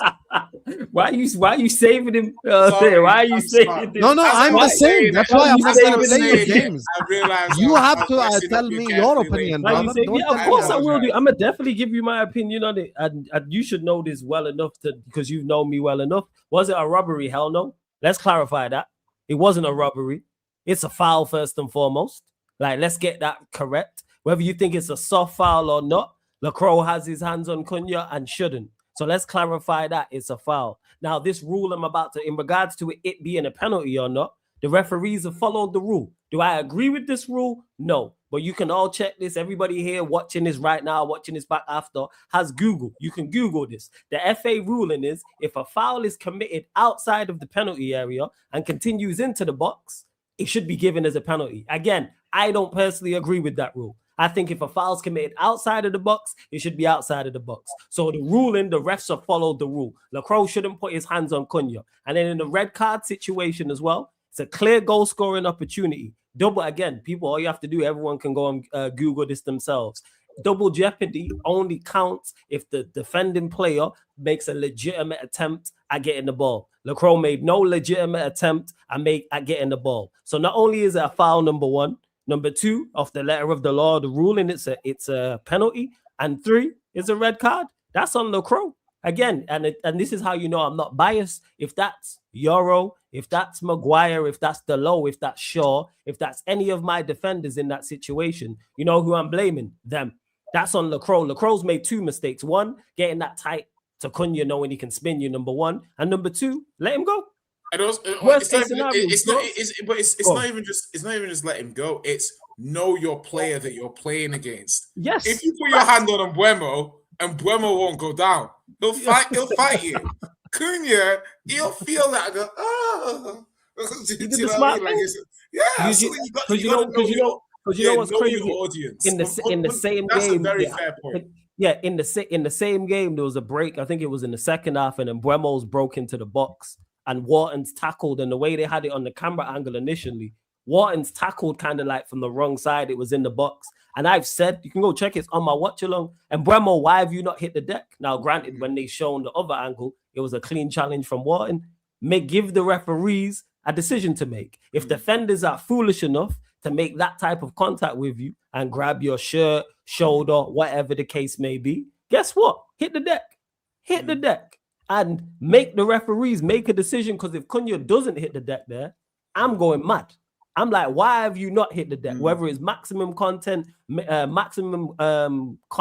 or minimal contact. Guess what? Like I said, if I'm a United fan. If that's one of my defenders, I blame them. I don't look to referees to save my team. Don't make daft decisions. Lacroix make two mistakes in one. That's just me. Do you think it was a red and a free kick? Like, as in the contact, it starts outside the box in theory.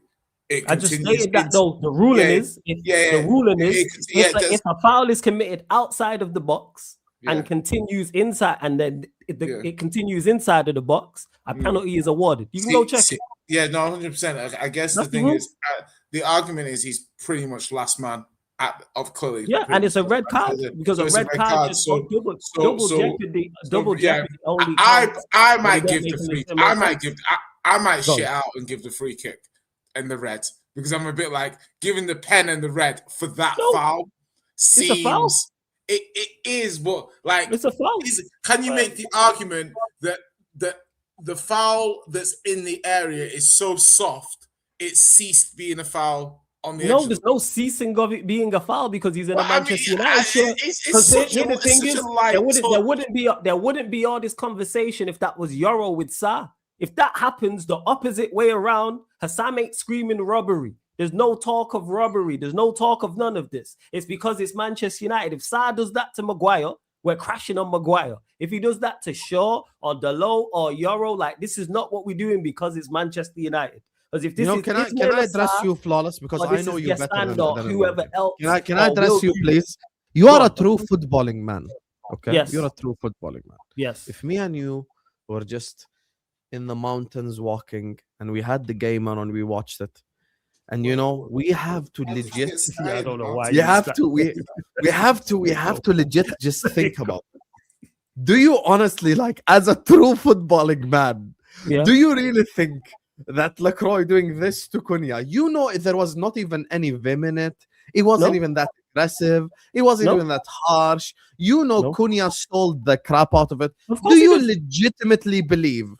Two questions. Number one, Go on. if it were up to you, would you Yeah. have sent him off? Like legit. And the second Yes. one is, do you think that penalty changed the thing of the game? Of course, the penalty changed the trajectory. Okay, so of you the don't game. think you played well before that?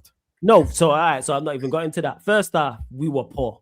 That's the worst half we've had under Tarik. But what we've managed to do and done very well, in particular in the past two games, is stay in matches, be resilient. Because we've been defensively better, even though according to someone on this panel, our defense ain't even better than Sunderland's, but that's a whole different conversation. We've been defensively rigid Who said and that? defensively resilient. I don't know. I can't remember, man. I'll have to go back and check the shows. But yeah, as I was saying, defensively No, legit, who resilient said that? and- Did I say and that? staying in games. Yes, of course it was you. Of course it was. Bad Manchester United taker, Sam. Of course. You know No, what but I'm that was saying? during Amarim Yes, it era. was. That doesn't No, count. no. You were trying to tell me how you'd prefer their defenders over ours. That was and during how- Amarim and- era. And how what's his name? What is it? And also Ballard, Sunderland is it- were like third in the league at the time. No. And Ballard's a better defender than ours, and he's a better centre back, and he gets in our team. And Do you I'm like what you're overrated watching from Euro? defensively. Do you go like, Exactly. wow? No, Euro, he's performed poorly in this game, but he's performed well. He performed very well against Everton. He's only had You two think starts. he played under well Tarik. against Everton? I think Yes, he did Maguire very been your well. best He did. back in both He- games. Again, now you're changing it. No one's comparing the centre backs to each other. You asked me if I think how Euro's done. He performed well against Everton. He made a mistake for the game in the game against Palace. That's two different things. Maguire's played well in both. Martinez has played well. What are we talking about here? But as I was saying anyway, someone on the panel told me that Sunderland have better defenders than us. But that's a whole different conversation. As I was saying, I think Jay and defensively, Dio agreed as well. But anyway, go on. defensively, exactly. You know, man. You think I'm There's- platforming down Ballards? Are you Yeah. mad? This guy told me Ballard, is that our team is not that good, and I'm over. And where's Veta when you need him as well? 'Cause I continue to crash on him because he's telling me, it's because Amarim joined mid-season, but Carrick's joined mid-season and somehow managed to get more out of the team. But who would have thought, But that's a whole different conversation. As And you were I saying- won't defend. I won't defend anything that Vader said because I don't know that I trust everything that comes out of Vader's mouth. No, I'm just kidding. Yeah, that's a whole different conversation because we go Flawless. revisit all that. I know You you see all speak that in on the social summer. You hear media. all that rubbish and all that nonsense I had to That hear. Gay foul on on Mo it. is even worse than the Cunha one. Yeah, that's all. Yeah, again, cool. I'm not Literally, here, his but- shirt was literally Yeah. ripped off. But you're asking me the question about in regards to, Literally do I ripped believe off. it- Do I believe Literally? it was Yes. It was do I believe it was a foul? Yes. Is it minimal contact? Yes, it's minimal contact. But guess what, Lacroix? Don't put your hands on him. Because the reason why Lacroix is putting his hands on him because he's made an initial mistake anyway. Because he's been spun initially. Because he's got too close. So that's number mistake. And number two, let Cunha go. Because worst case scenario, Cunha scores the goal and it's 1-1 and you're still in the game. Palace with a better side slightly in the first half. There wasn't really much in it, but we was poor. Second half, we started off much better in that second half. And those two moments of quality, well, one from Bruno with the pass into Cunha very smart with the spin, and it's got us back in the game. Bruno scores the penalty and then it's game on. All this talk about Rob, no. Palace, Lacroix made a mistake. That's what happened. Well, he made two. Not our fault. And we took full advantage and got a deserved dub in the end. That's what I'm saying, Casper. Honestly, if a true football fan like Flawless cannot say that that's so soft.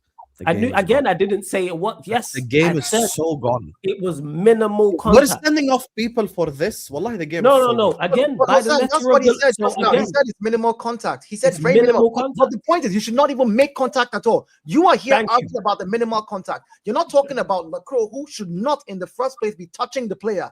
That's the rule. You're not supposed to touch the last man. Maybe this is football, not baseball. I know, but the rule, when it's last man, the best you can do is try and make a last-ditch tackle. Make sure you get the ball, but don't touch him. Run. Give your keeper a chance. What if your goalkeeper saves it? Give yourself 11 men on the pitch. You're here trying to litigate the intensity of the touch. Of course, you're saying this, Dio, because your players play rugby every corner. I don't understand what Dio watches weekly. Because if I think the Cunha one is soft, it's over for you. With your players jumping over players and stuff. Gabriel was given a goal was cancelled for Tottenham, right? Where Gabriel was pushed in Dio, the you want to know why I'm annoyed? Let me tell you why I'm annoyed. Dio, no, you listen. Let me tell you why I'm annoyed. Let me tell you why I'm so annoyed. Because Mark Gahey ripped off Salah's shirt in half, and Graf didn't give a penalty because the ref. I don't want to insult him. We've established that PJ Mill are inconsistent. The question is about. Don't just say they're inconsistent, though. It's crap. The United. Why didn't I get the penalty against Man City for the same thing? I don't know. Was it the same referee? Was it the same person? This is how Man United won league titles. Rooney died to stop Invincibles. Now, again, I hate that club so much, you know. I hate that. No, I can tell, man. Crystal Palace were, you know what annoyed me?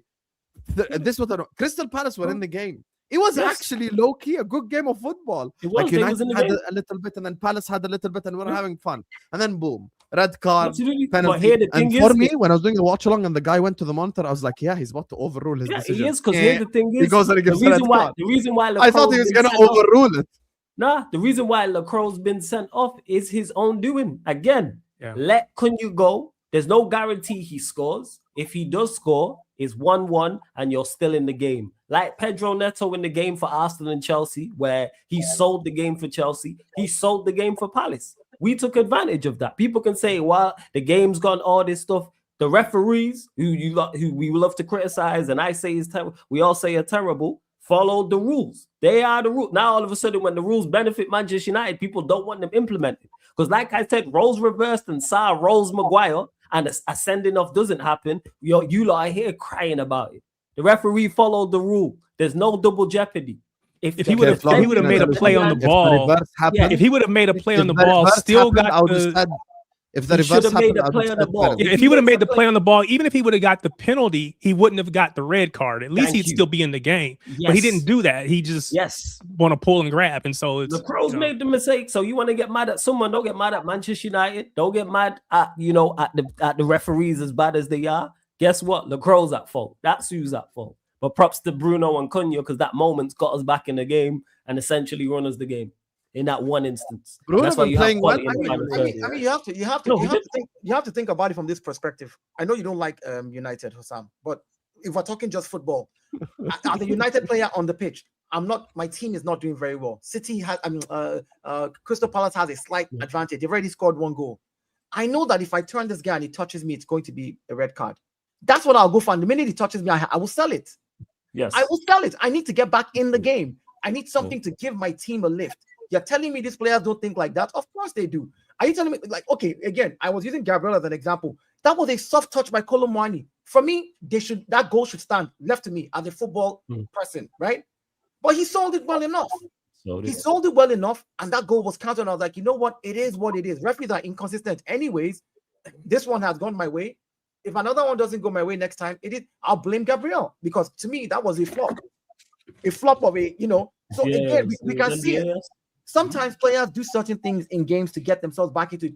We as fans always think that, they must just pull out from their magic hat, their super skill, and dribble 4 players to get their team back. No, sometimes all you need to do is put yourself in the Can't position. wait for Newcastle to slap you Wednesday. Honestly, I just can't wait. It's gonna be Yeah, but all that well and good, we still finishing in the Champions League spot. So what does it matter? The best part is I agree with you as well. Yeah, I know you agree with me, you absolute crook. So it don't really matter. You want to know why? You want to know why I agree? Because this guy's team is crap and Aston Villa are crap. So you know one thing about me is, as much as I hate Man United, I can still be objective about the football, bro. I'll be honest with you.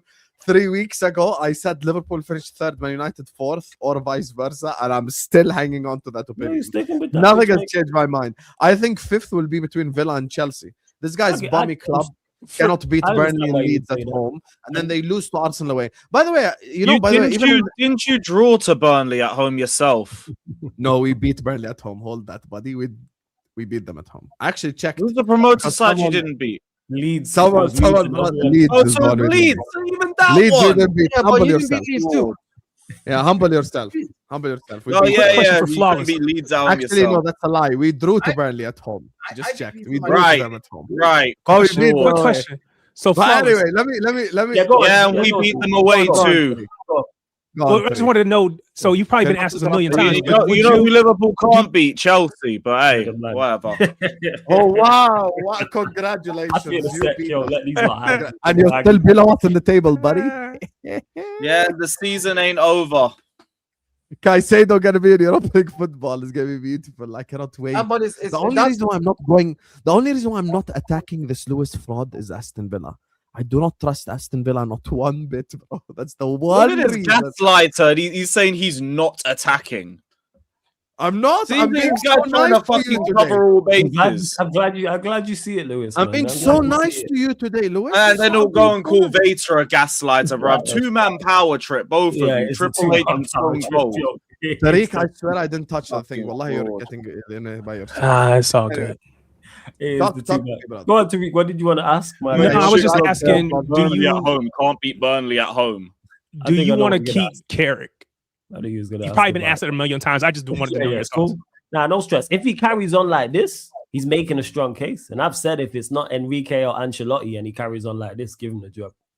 100%. Unless we go get one of those two. So if it's not a top tier yeah, if it's manager, not, then nah, literally, if it's not Yeah, one of yeah. those two, go give him the job if he carries on That's like fair. this. Go on. We had That's this fair. conversation before, and I just want to read.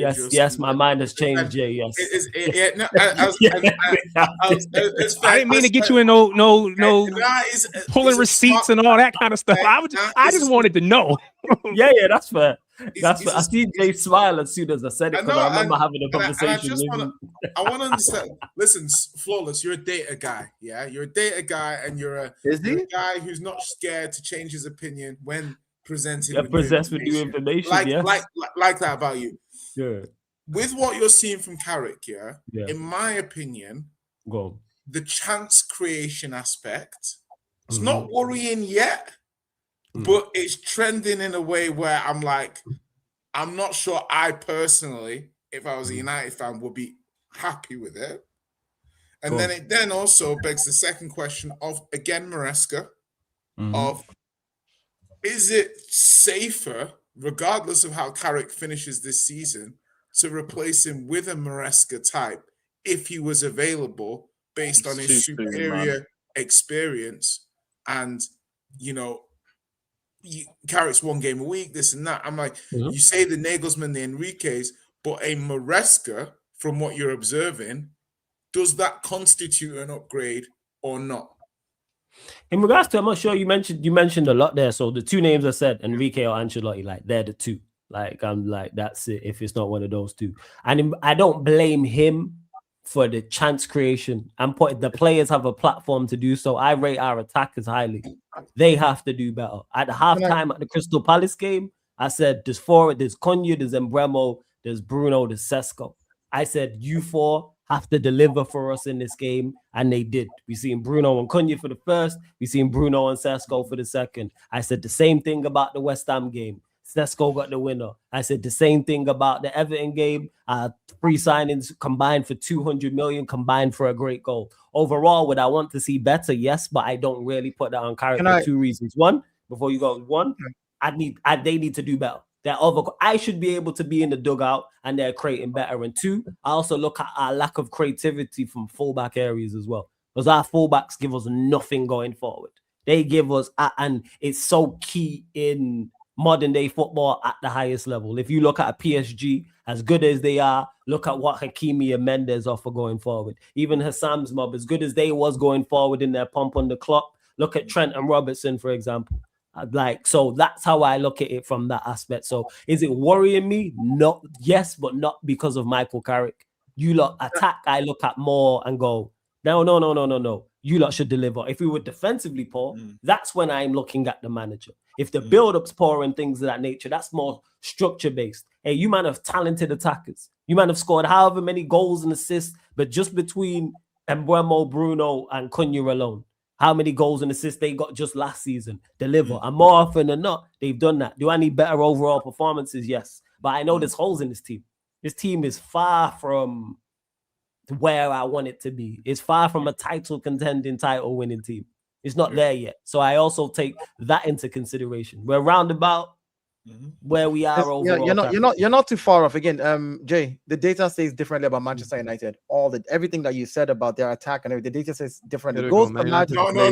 Hold on. Let me. Jay, hold on. Because Dyer, you've just said something that's objectively wrong. The data is regressing. I want to show you something. Now you said it's regressing. Yes, go ahead, Dyer. Show us something. So goals per match, United are third for goals per match. Shots on target, right? United are literally top for shots on target. Now, big chances missed. United are third. They're missing big chances, which means they're creating big chances. Is what I'm driving at. So the whole idea that you're saying the data, like this is a team that is not where it's supposed to be yet, but yet they're topping the top metrics of everything that. No, hold on. You're looking at the whole season stats, and my point is that they're regressing, which would indicate in the last few games it's going down. What you're showing there is proving. They've won six of their last 7 and drawn 1. They haven't lost a game in the last 7 games. But you're not looking at the data. That's why I'm saying the data is saying, and that's why I made the point to Flawless, because he can. They've been in and around top 3 data for chances missed, chances created all season. But what I'm saying United has literally been top 3 all season. But I'm not saying United don't have good players or they don't attack. I'm not talking about the players. I'm saying that. Okay, go on. I was just saying in the last few games, United's XG, the chances they're creating in open, is going down. Yeah, so I'm saying that the Amorim data, whatever you say about it, the XG was good. They had good chance creation under Amorim, whether we like it or not. Yeah. Now under Carrick, they've scored some really good finishes. In terms of pure chances that they've created, it's slightly trending downwards over the last few games, in my opinion. The XG created has trended down by like 0.1. Like literally 0.1. It's not like I said, it's for the reasons I've made. It's not a massive. And also who we're facing as well. The teams we faced in the last 3 are different. Again, but if that's a concern, yes. Hence why we need to go in the summer and go and address those things. We go and address those things in the summer. Yeah, that's what we need to do. I would look at it and say if there was a massive drop from say like your XG was like maybe a 2.0 and now you're like 0.5 under Carrick, but you're scoring 1 goal and just etching through, that would give me a worry. But if you're just 0.1, 0.2, because the next game will change it. If they go in the next game and they create a better chance again, it changes that stat. It's the same way, you can't look at the beginning of the season and say, well, because this team has scored 9 penalties or this striker has scored 9 penalties, by the end of the season, what if he goes on to score 25 goals, open play goals, after his 9 initial penalties at the beginning of the season? So for me, again, it's very, very minor for us to say it's declining. It's been like that all season for them. Literally, even under Amorim, 1 week they're second creating chances, 3rd week, next week they go back to 3rd. Because if you look at the difference in the teams, it's very, very minute. In fact, let me. I want to ask all of you just a curiosity question, and then we're gonna wrap up. Big up to Vater who sends in a super chat. There's no need for that, Vater, but thank you regardless, and I appreciate you. Are Arsenal not about to break the record for set-piece goals in one Premier League season? The record breakers aren't set-piece FC. Make it make sense.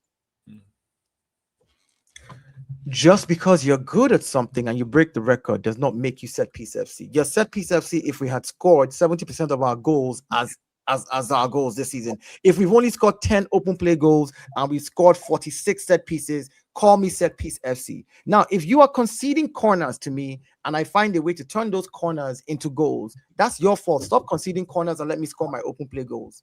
That's the big difference between labeling somebody set piece FC. When you're good at something, you're good at something. You don't sit there and take something that the team is good at. Why is Liverpool, when Liverpool started scoring, Liverpool has scored the most set pieces this year in 2026. Are they set piece FC now? Are they the new set piece kings? What are we doing? Bruh. Okay. Show of hands, who here thinks Man United are going to be in the top 5? Yeah, what said? I think we can be at top 5. We've done said this. I called this. Jay? I think United will be top 5. I thought United. Okay. Who here thinks Liverpool are going to be in the top 5? Unfortunately, yeah, I agree. I think Liverpool will be in the top 5. Yeah. So everyone really agrees on the Chelsea Villa thing now, basically. Yeah. I think all three of us make top 5. I don't know who's competing with Villa. Chelsea just doing some Chelsea shit and sneaking in. Like these lot pick up Bro, results. top 4 is inconsistent as fuck. Yeah. Nothing Yeah, in stone as much as Hassan wants to pretend it is. Someone will I'm be not there. saying anything. Why are you putting words You in know my what mouth? the maddest thing is? We could all be competing for all of those places by the last day. We don't even know that scenario because we're all guess what, Lewis? 24 hours from now, inshallah, if we're all here, happy, safe, and healthy, you might see me having lost to Wolverhampton Wanderers. This is the top 4 race. I acknowledge that. All I'm saying is, out of our 3 team, oh my God, look at this. We made you end the watch along in the first half. We made you end the same team that was the reason why United Strand didn't cut his hair is the same team that we were 3-0 up against in the first half, you fraud. And me and you are going to have a conversation soon as well. And also, you don't get a trophy for finishing 3rd, by the way. I thought you're Man United and all this biggest club in the world, all this nonsense. Biggest club in the world celebrating 3rd place. It's just Biggest one club of in the world these. celebrating 3rd place. Just I'll say something from now. I predict Liverpool to finish 3rd, but even if like United finish 3rd or us, bro, we'll both get Champions League football and 0 trophies, so who cares? Yeah. And it's you lot, man, won the league title, broke the record 3 twice, was supposed to dominate, and now you're in the top 4 race with us. How the mighty have fallen, man. It was going from how I hear you. The season's been crap. You're correct. You're correct. I hear it, man. I'm honest guy. This season has been rubbish. You're Flawless, correct. you see the difference in our moods. I'm not happy to be in this race. I hear it. I wanted to be in a title race, and I'm here competing with a United side that finished 15th last season. And I'm looking up at them. Lewis, you know what's crazy? I'm just happy to see my team defensively solid. You know what I'm saying? Like, that's where I'm at. I just want to see 11 men on the pitch at full time. Wow. Hey, guess what? Hey, Lewis, you know what's crazy? I'm happy that I've got a manager that can win back-to-back games twice, yo. Tarik's already done that. He's won back-to-back games twice already. I'm ready to do that the entire time he was here. I think all of us are in agreement about Liverpool and United. Lewis, do you believe legit you're going to make top 5? Honestly, deep down. Is it a proper Chelsea thing or is it like a belief? Yes, Chelsea definitely can do it. The only team that's stopping Chelsea is Chelsea. If we want to keep getting red cards and shooting ourselves in the foot, then we won't fucking get top 5.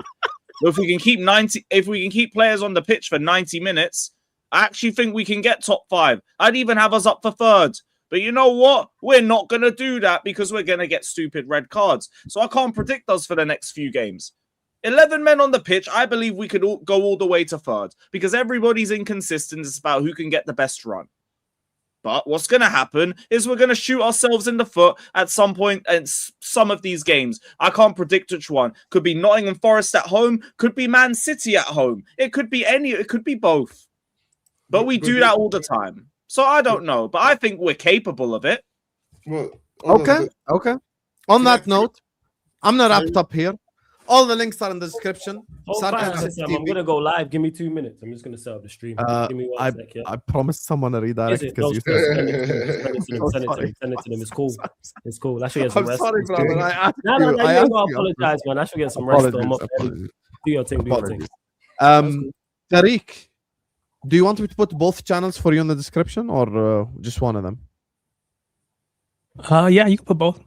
Appreciate it. Tell the people So- where they can find you and what Yeah. content you got coming up. So you can find my channel, just Tarik Peterson, TARIK PETERSON, Tarik Peterson. That's it. You'll find it on YouTube. I basically stream on Tuesday night, so I'll be live tomorrow night. But then I also stream with Shades of Blue. So Shades of Blue NW. Yeah, we're Big up talking to you, city Tarik. most Both of the time. links are but in the yeah. description. Tarik Peterson and Shades of Blue NW. They're both in Yeah, the yeah. description. And also go Appreciate it. subscribe to Sarcasm City TV, who's going live momentarily. Go subscribe to Vator Games TV. Subscribe to The Gunner Edge. Subscribe to Carefree Lewis G as well for more Lewis meltdowns and vlogs. Anyway, this was my stream, people. We play again in 2 days.